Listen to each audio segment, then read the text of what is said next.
March issue of the Open Source Business Resource is now available. The theme this month is geospatial.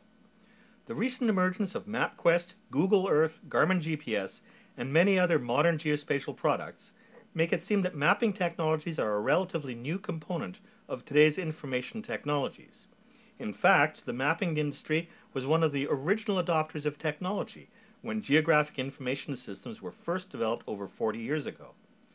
The fruits of this backroom technology, once the domain of highly trained specialists, are now being leveraged by hundreds of millions, if not billions, of consumers around the world. Open source geospatial technologies have followed the same path, from niche technology to mainstream component, and are now critical to many of the applications that business and consumers use on a daily basis. Google Earth, for instance, incorporates a critical component of the open source geospatial stack to deliver satellite imagery to several 100 million installations around the planet. In the following articles, you will learn more about how these critical niche technologies have evolved from small grassroots activities to thriving technology projects under the umbrella of the Open Source Geospatial Foundation and ultimately into key commercial components of industry. The articles and authors include Paul Ramsey, a senior consultant with OpenGeo, examines how geospatial open source provides an example of the market challenges of a mid-sized vertical market.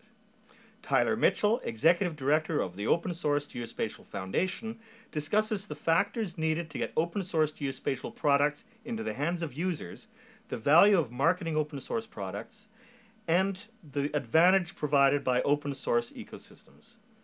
Mark Lucas, a principal scientist at Radiant Blue Technologies Inc., and Scott Bortman, system architect and primary developer for the OMAR web processing system, introduced the OMAR web-based system for archival, retrieval, processing, and distribution of geospatial assets.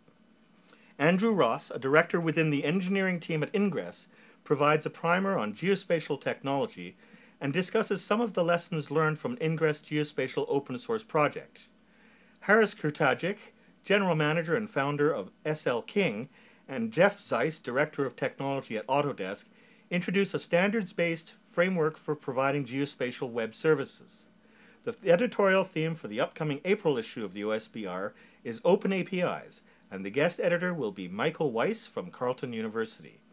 The Open Source Business Resource, OSBR, is a free monthly publication of the Talent First Network. Each issue contains thoughtful insights on open source issues written for and by people who work with open source. Thank you for your continued interest in our work.